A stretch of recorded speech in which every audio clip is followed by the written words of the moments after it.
Karachi water and sewerage board میں M D engineer Asad Ullah Khan نے ماہ ربیع اول کے لیے افسران کو تمام تر انتظامات کے لیے حتمی ہدایتیں جاری کر دیں۔ تمام chief engineer, superintending engineer, in charge hydrant cell سمیت دیگر افسران کو الرٹ رہنے کے بھی احکامات دیے گئے ہیں۔ Karachi water and sewerage board ہر سال کی طرح اس سال بھی ماہ ربیع اول کے دوران شہر میں دستیاب پانی کی فراہمی اور نکاسی آب کے لیے فول پروف اقدامات کرے گا۔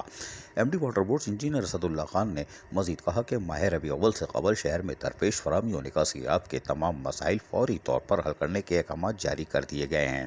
ماہ ربیع اول سے قبل تمام مساجد، مدارس، خانقاہوں، مزارات، خصوصاً جشن عید میلاد النبی صلی اللہ علیہ وآلہ وسلم کے جلوسوں کو درپیش فراہمی اور نکاسی آب کے مسائل فوری طور پر حل کیے جائیں گے۔ انہوں نے ہدایت دیتے ہوئے کہا کہ چیف انجینئر سیوریج اور انچارج ہائیڈرنٹ سیل کو انجمن غلامان مصطفیٰ صلی اللہ علیہ وسلم، پاکستان سنی تحریک اہل سنت والجماعت کے مرکزی رہنماؤں سے رابطے میں رہیں اور ہدایت کی کہ ان سے مشاورت کا عمل جاری رکھیں۔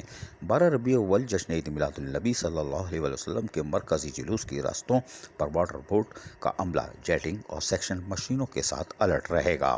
تمام مساجد، مدارس، خانقاہوں، مزارات، خصوصاً جشن عید میلاد النبی صلی اللہ علیہ وسلم کے مرکزی جلوسوں، استقبالیہ کیمپوں پر بلا معاوضہ واٹر ٹینکر پہنچائے جائیں گے۔ عزیز عارف، KBS بلدیاتی نیوز، کراچی۔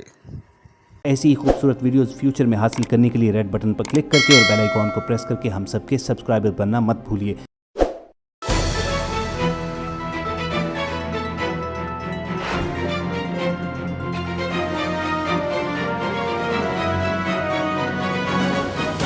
KBS بلدیاتی نیوز۔